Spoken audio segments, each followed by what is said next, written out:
Well, here we got a customer. This is actually a student car, but we'll say customer because he's a customer and also happens to be the person working on it. But we had a pulsation on this vehicle, and it was feeling to more be on the seat back. So you'd hit the brakes and you'd feel a little bit of thumping.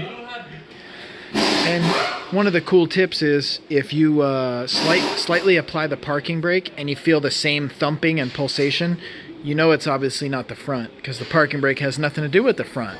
So we were able to cheat, do the little parking brake. You could feel the thumping and some pulsation. So we'll go ahead and pull the drums off, and then what we're going to do is we're going to do some measurement using this digital caliper, which we're going to turn on, hold it closed pretty well, and then zero it. And then when we bring it over, we're going to expand it like this. A little tough to do one-handed, but I can do this. Okay. All right, so there's that measurement. 8.997 inches. All right, and then because it's a pulsation, I need to measure for out of round. So I'm actually going to measure 90 degrees off from there. And I'll get this number. All right, so look at that number.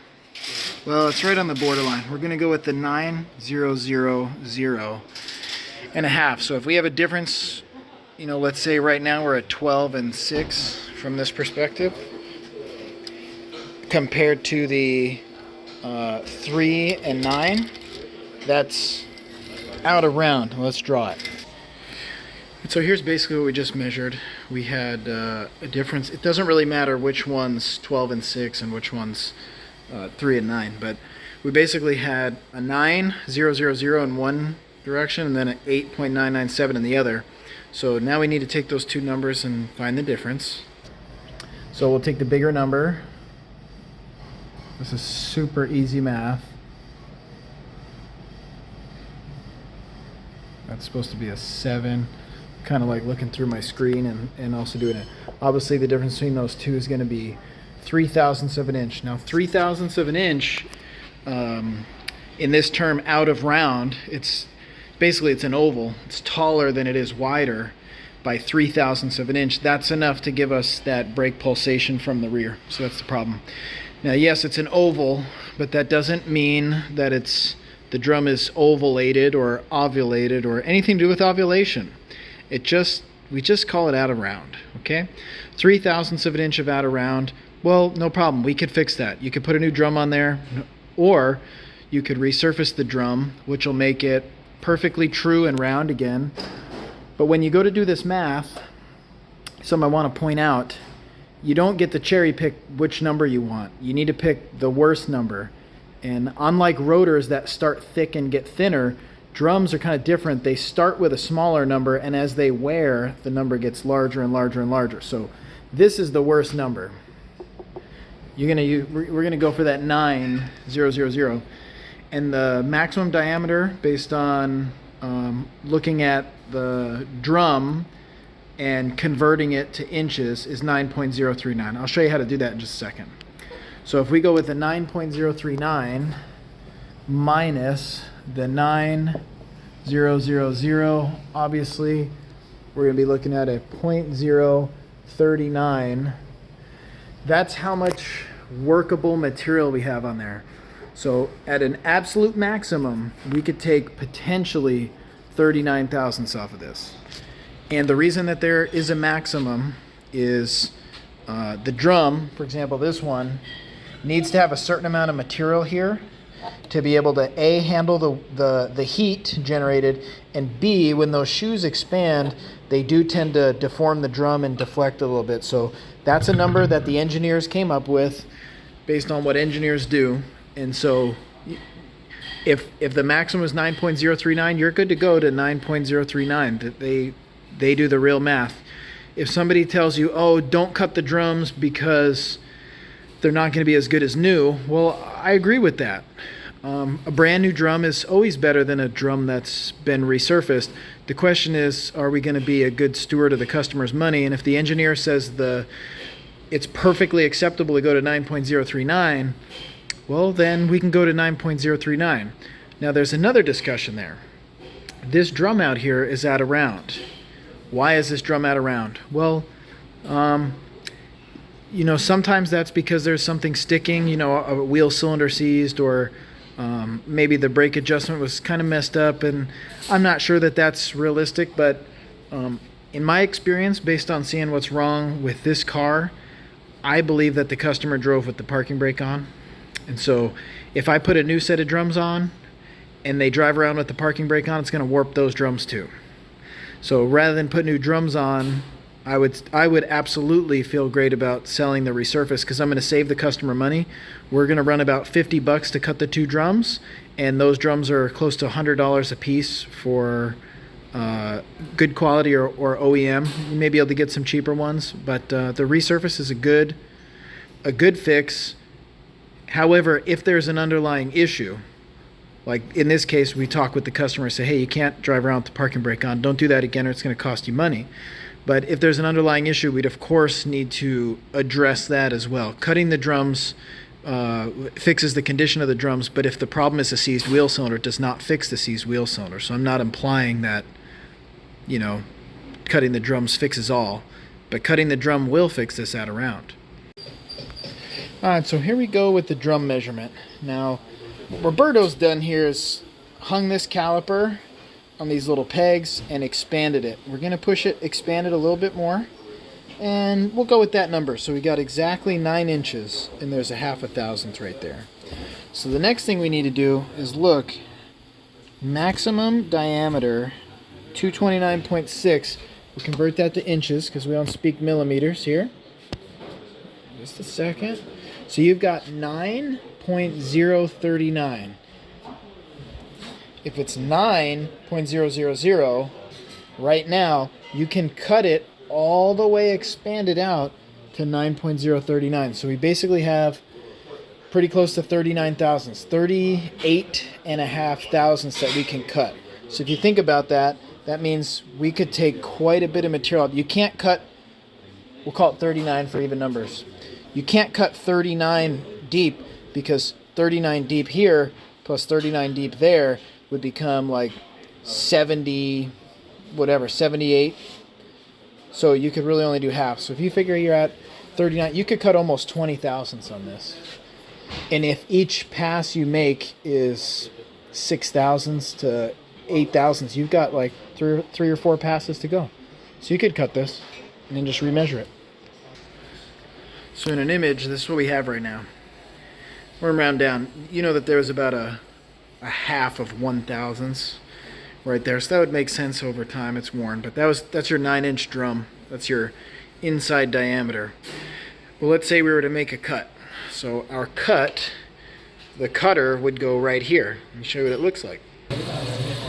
All right, so here the cutter is just touching the drum in there. It's a little bit hard to see, but it's only going to cut one side at a time. So basically, I probably wouldn't recommend this, but I'm going to do it. Right where my finger is, it's going to make a cut right there. And you're going to see it reflected on both sides because it's spinning. All right, so here's what cut looks like. Nicely resurfaced. And the lesson is the maximum diameter that we calculated is 9.039. So it's basically new, which is black, and we're allowed to cut up to 39 thousandths in total. So, you know, basically 19.5 thousandths deep would become the 39. So we went ahead and we put this on the lathe. We took several passes, and the number we came up with was the 9.024. So this kind of shows you 9000 was original, and then we set that cutter depth at 6 thousandths and made a pass, and that still had a little bit of a defect in there, so we cut another 6. So it would seem like that's 12, right? If you look right where my hand is, if we cut 6, got to remember that's cutting over here too because it's spinning, so that becomes 12. Basically 12 and 12 in 2 passes became the 24 thousandths, as you can see. So we went from 9 to 9.024, and the reason I did it in green is because that's still good. 9.039, that is the spec that would make it no good. So if you get right to that 9039 number, that's your discard. That means that drum needs to be replaced. So we got plenty of room there. All right, and the thing to remember, now that we've resurfaced the drum to get it nice and free of defects, like that little groove that was worn in there, keep in mind, because that had that groove worn, as you can see, that groove is going to be matched with the shoe. So if for whatever reason you resurface the drums, you got two options. One, you could possibly sand this and get it to be fairly true, but it might be a better practice to simply replace the shoes. And so these shoes are not super thin, but like right around there, it's getting a little bit thin. So, for this customer, I would give them the option. We can clean up your shoes and do a clean lube and adjust on this, or we can replace your shoes and then you'll be good to go probably for another 100,000 miles. And I suspect that they're probably going to buy some shoes, because again, part of the lesson is, remember, the lining is soft, so the lining deforms to any defects that are in the drum, as you can see. And actually, we hadn't cut this drum yet, so I'll show you. Right there, if you look, that groove was transferred. Exactly how that groove came to be, I don't really know. That was something that was maybe some debris that got caught in there, or it's possible that these drums have been resurfaced once a long time ago with a previous owner. And so that low spot becomes that high spot. Check this out. A different car, same lesson. So this vehicle came in with a brake pulsation, and it's kind of interesting too. This will really help understand what's going on. If you look at this parking brake, it went through this bracket and it's really kinked in the bracket. So we believe the parking brake cable is seized, and that's probably what caused this whole thing. So we obviously need to fix the cable. But to illustrate what we've got the drum here, and we've done a couple measurements. But the first thing we did, we took the maximum diameter of 256 millimeters. We converted that to inches, so this is the maximum. 10 inches and 76 thousandths. Then we did a couple measurements. You ready? Ernie, do the honors of holding. So we zero the tool. It's already zeroed actually pretty well. We'll hang it right on those pegs. I'm just going to fine tune it. Take a look here. I got a 10.087. Okay, and this kind of varies, and then we'll do it at 90 out, and I'm getting a 10.085, and I might do it even a little less than 90. 10.078. So it's all over the place. You take your highest number, which was 85, and your lowest, which is 78, and you're going to see there's 7 thousandths of an inch out of round on this drum. But here's the real problem. The 80 something, the 88 that we got, the 87, the 80, anything over 1076, that's a discard. So this drum is already too large. The maximum diameter, as it wears, it gets bigger and bigger and bigger. And so we're looking to stay under this number, and we're way over that number. So yes, the drum is out of round. And yes, if we cut this drum on the lathe, it's going to fix his pulsation. But there's not going to be enough material left, so it's going to be prone to overheating and pulsating again due to out of round again. So he needs to replace them. But we can visualize this, so we'll put this on the lathe just so you can see an out of round cut. Alright, so here's that drum. Roberto, go ahead and set the cutter a little deeper. I want to hear it. You hear that? At least, that's at least giving you a sound of the out of round. When I was looking at it, you can actually see it slightly in the shadow. Yep. Yeah, go ahead and make a pass on it. All right, so here's that drum. This is after 2 passes. You can notice all this is cut, and then all this is original. So this is essentially the low spot, as you may say. When we measured it, this was the longer measurement, and this would be the shorter measurement. You can see this drum is by far out of round.